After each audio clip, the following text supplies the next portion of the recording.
Ada yang bertanya ke saya, mana dalilnya kita lebih memuliakan, lebih mengutamakan Habib daripada kiai, bahkan Habib yang jahil sekalipun, atau lebih muliakan daripada kiai, ustadz, atau orang alim, ya, tapi dia bukan Habib, bukan Sayyid. Mana dalilnya? Ini dia susahnya warga kita ini, sibuk bertanya dalil. Ketika dalilnya disampaikan, belum tentu dia mau menerima. Tapi oke lah, tapi juga saya tidak mau menyampaikan dalil-dalil yang ribet, ya. Saya ingin memberikan cerita, cukup 4 cerita, ya, dan insya Allah ini bisa menjawab, ya, keraguan teman-teman sekalian.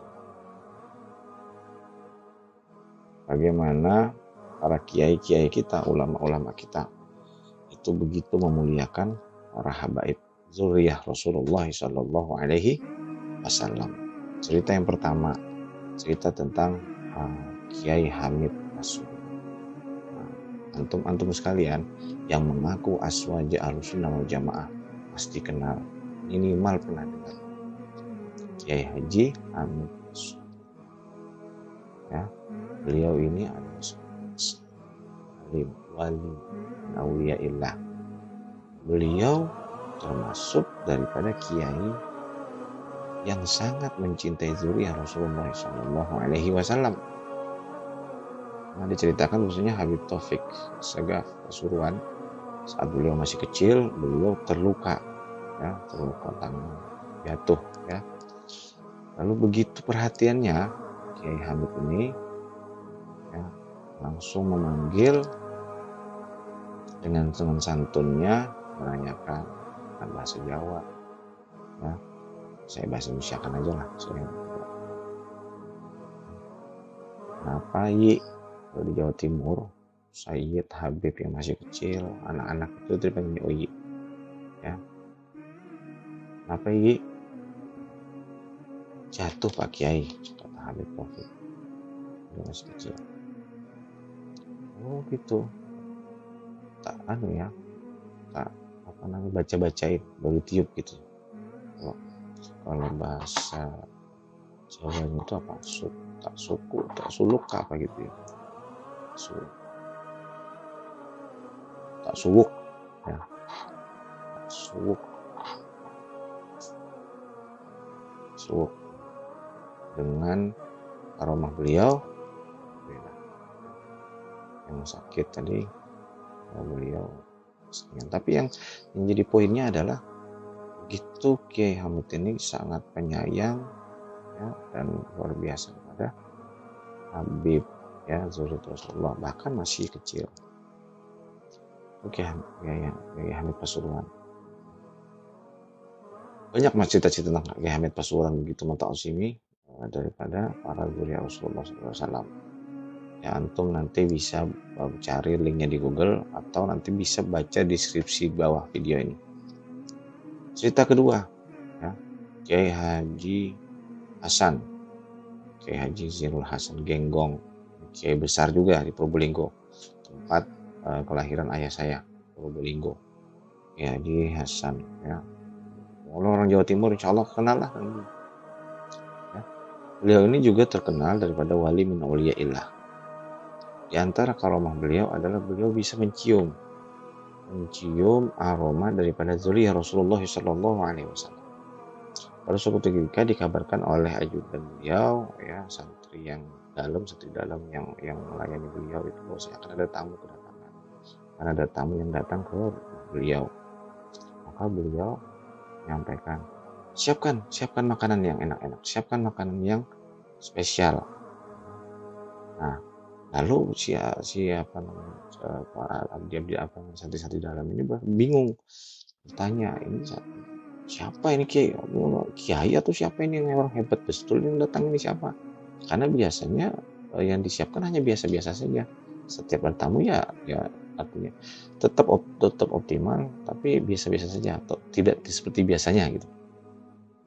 Akhirnya datanglah tamu dari beberapa mobil yang datang. ya. Maka Kiai Hasan masih belum merasa puas dengan semua tamu yang sudah turun. Lalu Kiai Hasan bertanya, ini semua? Sudah semua? Ini habis sudah rombongannya? Ya Pak Kiai, sudah datang semua. Oh, ada lagi yang belum datang ini. Ada tamu spesialnya ini, belum datang ini. Kiai Hasan menyampaikan demikian. Semua orang bingung, termasuk santri dalamnya. Siapa lagi yang dimaksudkan? Masih ada yang tertinggal. Siapa yang tertinggal? Maka rombongan tadi menyampaikan, ada Pak Kiai, sopir tertinggal di mobil. Panggil Pak Kiai. Datang, baru Pak Kiai Hasan menyampaikan, lah ini dia, ini tamu spesialnya. Ternyata, saudara-saudara sekalian, si sopir tadi adalah seorang ya, Habib muda, yang zuriyati Rasulullah SAW. Kiai Hasan.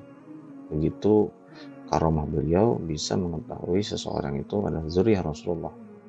Dan beliau istilah kalau bahasa Banjar itu ya, menyiapkan hidangan spesial untuk tamu yang mulia, yang bahkan orang awam, orang ahwal tidak mengetahui kalau itu adalah tamu yang dibanggakan oleh Rasul. Itu di Probolinggo. Kemudian cerita ketiga, ya ini cerita yang saya alami sendiri, yaitu dari Al Mukarram Kiai Haji Muhammad Idris Johari, kiai kami, ya, itu adalah adik daripada Kiai Haji Muhammad Tijani Johari. Saat kami masih santri di Pondok Pesantren Al Amin Ridwan, kami melihat sendiri bagaimana Kiai Idris ini sangat takzim dan memuliakan kepada santri, ya, seorang santri itu namanya Hasan As-Sagaf, dari Maluku kalau tidak salah, dari Ambon, ya, ya, dan dia melakukan kesalahan, tapi Kiai Idris, karena saya melihat sendiri, ya, beliau sangat tutur kata beliau betul-betul santun, ya, dan mendidik pada si Oyi tadi, ya, kepada si siapa namanya, Habib Hasan As-Sagaf, ya. Bukan Hasan As-Sagaf yang Habib Hasan As-Sagaf yang lain, ya. Ini Habib Hasan teman kami juga sampai saat ini juga belum tahu di mana keberadaan. Yang pasti saya tahu, ingat betul, dia itu senior kami, kakak kelas, setelah 2 tahun di atas, rating di atas, itu asalnya dari Maluku, Ambon. Semoga dia menonton video ini juga. Itu cerita ketiga. Cerita yang keempat, nah ini yang paling fenomenal, ya, terutama di warga Kalimantan, terutama untuk antum semua saudaraku yang menonton video ini, dan antum orang Banjar, antum orang Kalimantan, inilah sosok yang wajib jadi tauladan kita dalam menyikapi persoalan yang saat ini sedang bermunculan, ya. Bagaimana kita menyikapi habaib zuriyah Rasulullah SAW. Beliau adalah Kiai Haji Alim Al-Alamah Zain, Kiai Haji Muhammad Zain, yang dulu pun bisa kumpul, urus kumpul. Nah, beliau sangat luar biasa menghormati, memuliakan zuriyah Rasulullah SAW. Allahumma fir lahum warhamhum sallallahu alaihi wasallam.